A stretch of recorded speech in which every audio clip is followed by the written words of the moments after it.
दोस्तों, आज मैं लेकर आया हूं आपके सामने अपने पर्सनल एक्सपीरियंस के बिहाफ पे एक ऐसा प्रॉब्लम जो ज़्यादा से ज़्यादा लोग फेस करते हैं। दोस्तों, पहले मैं इंसिडेंट मैनेजमेंट के लिए काम करता था। वहाँ पर मेरे पास एक पर्टिकुलर इंसिडेंट के लिए मल्टीपल रिमार्क्स होते थे, जहाँ पर मेरे कलीग्स मेरे पास आते थे और कहते थे कि हमें एक ही इंसिडेंट के लिए सारे रिमार्क्स चाहिए, तो हम कैसे कैप्चर करें।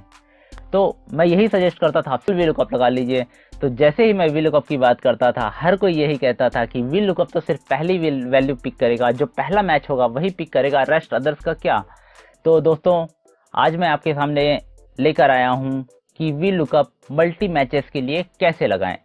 तो दोस्तों, हम शुरू करते हैं। यहाँ पर सपोज मेरे पास इंसिडेंट्स हैं, इंसिडेंट 1, इंसिडेंट 2, इंसिडेंट 3। तो यहाँ पर आप देख रहे हैं कि B2 पे मेरे पास इंसिडेंट 1 है और 5 पे भी मेरे पास इंसिडेंट 1 है।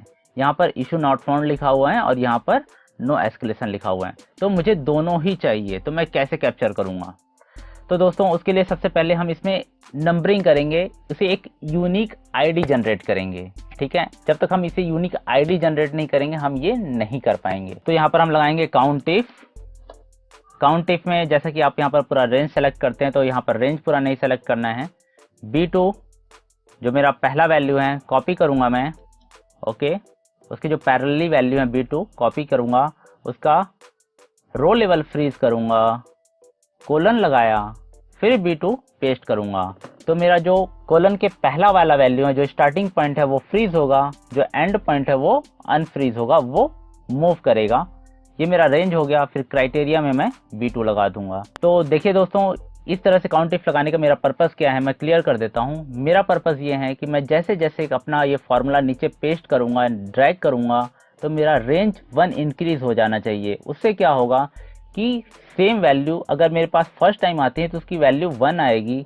अगर वो नेक्स्ट टाइम रिपीट होता है तो वहाँ पर उस पर्टिकुलर रेंज में 2 बार हो जाता है और उसकी काउंट इस तरह से इंक्रीज होती चली जाएगी, जिससे कि मेरे पास सेम पर्टिकुलर आईडी के लिए मल्टीपल आईडीज हो जाएंगे, जिससे मैं उसे एक यूनिक आईडी क्रिएट कर पाऊंगा। उसके बाद फिर मैं उससे वी लुकअप लगा लूँगा। ठीक है, तो ये काउंट इफ लगा लिया हमने। अब यहाँ पर देखिए, यहाँ पर 1 आया।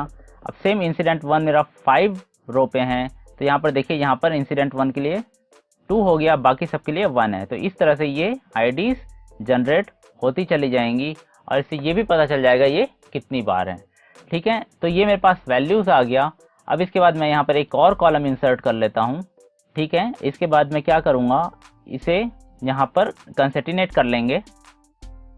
ओके, और ये तो यहाँ पर हमारे पास एक यूनिक आईडी बन गई। जैसे आप देख रहे थे कि यहाँ पर मेरे पास इंसिडेंट 1 था, तो इंसिडेंट 1 और यहाँ पर इंसिडेंट 1 2 हो गया। तो इस तरह से अब हम इससे वी लुकअप लगाएंगे तो हमारे पास हर वैल्यू की यहाँ पर रिमार्क्स आ जाएंगे। तो उसके लिए मुझे क्या करना है, अभी एक छोटा सा काम और है। अभी मुझे देखना है कि कोई भी आइटम्स हाईएस्ट कितने टाइम्स हैं, तो मुझे कहाँ तक वी लुकअप कितने कॉलम्स पे लगाना है। तो उसके लिए मैं क्या करूँगा, यहाँ पर कॉपी किया, यहाँ पर पेस्ट किया वैल्यू, रिमूव डुप्लीकेट्स किया और यहाँ पर मेरे पास हाईएस्ट 3 हैं और इसे मैंने यहाँ पर ट्रांसपोज कर दिया। तो अब मुझे क्या करना है, सिंपल इंसिडेंट 1 के लिए मुझे 1 लगाना है, 2 लगाना है और 3 लगाना है। तो इसके लिए मैं ऑलरेडी एक अपने वीडियो में शेयर कर चुका हूँ कि V lookup with multiple columns कैसे लगाते हैं, पर फिर भी आप देख लीजिए इसे कैसे लगाते हैं, मैं यहाँ पर बता देता हूँ। अब मुझे यहाँ पर वी लुकअप लगाना है। यहाँ पर देखिए, जो मेरा वी लुकअप वैल्यू होगा वो वहाँ पर मुझे रो और कॉलम दोनों लेना है। जैसे कि आप लोग जानते हैं कि वी लुकअप में हम सिर्फ रो लेवल लेते हैं, नहीं, अब यहाँ पर मुझे रो और कॉलम दोनों लेना है, क्योंकि यहाँ पर जो मुझे वैल्यू चाहिए वो रो कॉलम का कॉम्बिनेशन चाहिए।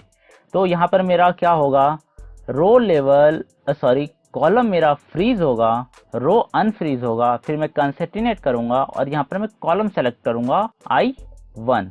तो I1 पे मेरा क्या होगा, यहाँ पर मेरा रो लेवल फ्रीज होगा और कॉलम लेवल अनफ्रीज होगा। आप देख सकते हैं, ध्यान से देखिए, इसे H के सामने डॉलर सिंबल है, 2 अनफ्रीज है, 2 के सामने कोई सिंबल नहीं है और I भी के सामने कोई सिंबल नहीं है। उसके बाद जो हेडर मैंने सेलेक्ट किया है वहाँ पर 1 के सामने डॉलर सिंबल है। तो इस तरह से कॉम्बिनेशन हम बनाएंगे। उसके बाद हम इसे रेंज के लिए यहाँ से यहाँ तक सेलेक्ट करेंगे, फ्रीज करेंगे, क्योंकि सेम सीट है तो यहाँ पर फ्रीज करना ज़रूरी है।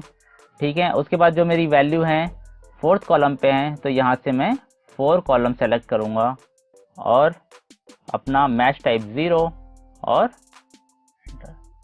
तो देखिए दोस्तों यहाँ पर क्या था, इंसिडेंट 1 पे जो है मेरा इशू नॉट फाउंड था। इंसिडेंट 1 के लिए जो मेरा 2 था वो नो एस्केलेशन था, वो यहाँ पर नो एस्केलेशन आ गया। और इंसिडेंट 1 के लिए मेरे पास 3 पे एस्केलेटेड टू कंसर्न टीम, ये एस्केलेटेड टू कंसर्न टीम आ गया। तो दोस्तों मैं उम्मीद करता हूँ ये वीडियो आपको पसंद आया होगा। अगर पसंद आया तो इसे लाइक और शेयर करना ना भूलें।